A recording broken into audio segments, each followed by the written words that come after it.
हरे वामनी रामोजिष्ठदावन्ने पतिङ्कृणाना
ఇక్కడ కూడా చేస్తారని.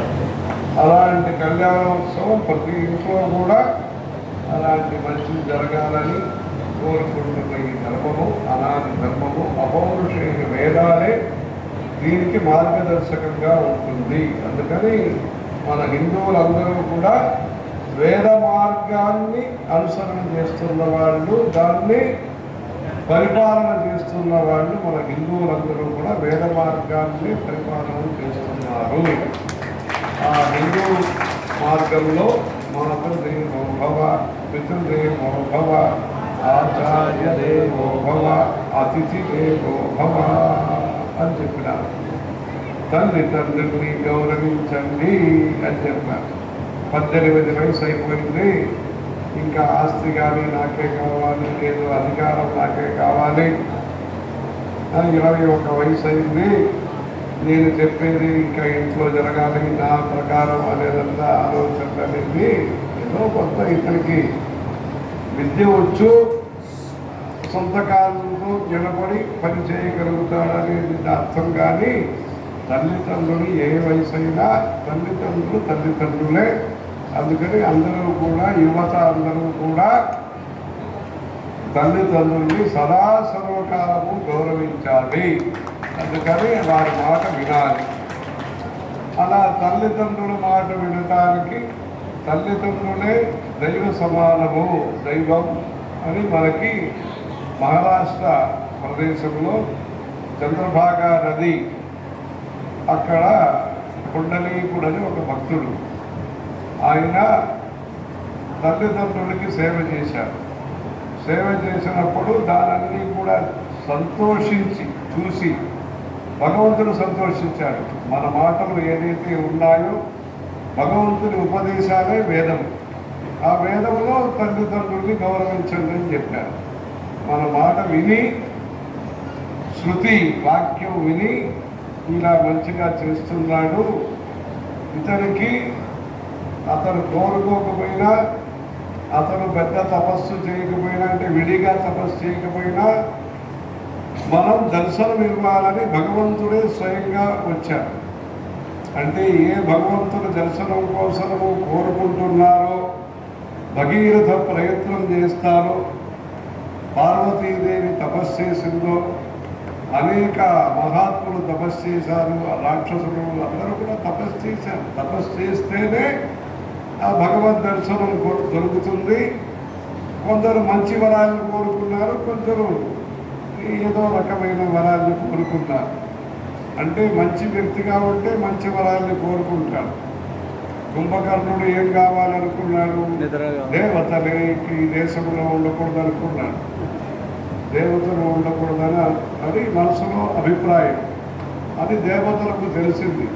తర్వాత సరస్వతి అమ్మవారి కటాక్షంతో నాలికతో పలకటంలో అతను నిర్దేవత్వం అని పలకకుండా నిద్రావత్సమని పలికేటట్టుగా చేసి అమ్మవారు అతన్ని నిద్రామూర్తిగా చేసి లోకాన్ని కాపాడింది సరస్వతి అమ్మవారు కాపాడింది. లేకపోతే దేవతలు ఉండకూడదని, దేవతలు ఉంటేనే మంచి వర్షము, మంచి ఆరోగ్యము, అశ్విని దేవతలు, ఇంద్రుడు, ఇట్లా దేవతలన్నీ వేదంలో ఏ దేవతలు చెప్తారో వారి అనుగ్రహ ఆశీస్సులు ఉంటే మనకు మంచిది జరుగుతుంది. అతని సంకల్పం సరైన సంకల్పం కాదు, మంచి ఆలోచన కాదు. అందుకని సరస్వతి అమ్మవారు నాలికల్లో మార్పు తీసుకొచ్చి నిద్రావత్వం అన్నారు. అంటే భగవంతుడు సరే నిద్రపోతూ ఉండని చెప్పారు. కుంభకర్ణుడు నిద్ర ఎక్కువ పోయే వాళ్ళకి కుంభకర్ణుడు అంటారు. అలా అయిపోయింది. తర్వాత రాక్షసుడు రావణాసుడు, ఆయన ఏం చేశాడు? ఎవరి చేత నాకు కష్టం రాకూడదు అంటే మనుషుల గురించి అడగలేదు. అంటే మనుషులు ఒక వ్యక్తిగా ఆయన పరిగణన చేయలేదు. అందుకే తర్వాత రామాయణం అన్నీ వచ్చింది. ఆయన రాజస ప్రకృతి, తామస ప్రకృతి కుంభకర్ణుడు, రాజస ప్రకృతి రావణాసుడు, లంకేశ్వరుడు. సాత్వికమైన స్వభావం కలిగిన వాడు విభీషణుడు. విభీషణుడు విష్ణుభక్తి వౌరే సత్వగుణాన్విత అని చెప్పి సాత్విక స్వభావం కనుక ఆయన మాకు భక్తి కావాలి అని కోరుకున్నాడు, భక్తిని ఇచ్చాడు. అలా మంచి స్వభావం మనిషికి ఉండాలి. ఆ మంచి స్వభావం ఎలా వస్తుంది? ఒక రోజులో వస్తుందా? చెప్పిన మాత్రాన వస్తుందా? అలా కాదు. ఒక 4 వయసు అమ్మాయి కానీ అబ్బాయిని కానీ మన దారిలో తీసుకురావడానికి ఏదో మంచి మాటలు చెప్తున్నాము, ఆశ చూపిస్తున్నాము, ఏదో భయపెడుతున్నాము, ఇలా చేసి మనం ప్రయత్నం చేస్తున్నాము. అది అప్పుడు వెంటనే వింటారు, కొందరు తర్వాత 10 సంవత్సరాల తర్వాత వింటారు, మొత్తానికి వినుకుంటారు, చేస్తారు. ఇలా ఉన్నప్పుడు ఈ లోకము మంచిగా ఉండాలంటే దానికి సత్సంగం ఉండాలి, ధర్మ ప్రచారం జరగాలి. ఈ మహారాష్ట్రలో ఉన్న ఆ పుండరీకుడికి మంచి సంస్కారం కనుక తల్లిదండ్రులు చూసుకున్నాడు. భగవంతుడు స్వయంగా వచ్చి దర్శనమిచ్చినారు. వచ్చినారంటే వాళ్ళు వచ్చినప్పుడు తల్లిదండ్రులు ఆయన ముందు పెట్టి, స్వామి మీరు ఇక్కడ ఉండండి, వచ్చేస్తున్నారు, తల్లిదండ్రులు చూసుకుని వచ్చేస్తున్నారు అన్నారు. ఇంకా సంతోషమైంది భగవంతుడికి. చెప్పి తర్వాత భగవంతుడు ఇట్లా ఇంట్లో నాభిలో 2 చెయ్యి పట్టుకొని ఇలా పెట్టుకుని ఆయన దర్శనమిచ్చినారు పుండరీకుడికి. అది ఏం అర్థం అంటే, సంసార సముద్రం సాగరం అనేది నన్ను నమ్ముకున్న వాళ్ళకి లోతు లేదు, లోపము లేదు, లోటు లేదు అని ఆయన చూపిస్తున్నారు. పాండురంగుడు కవరదే హరి విఠలే అంటారు. కరకటేవని ఉభే ఠేవునియా అని చెప్పి అలా శంకరాచార్యులు దాని గురించి చెప్పినారు. ప్రమాణం భవాద్ధే ఇదం మామకానాం నితంబ కరాభ్యాం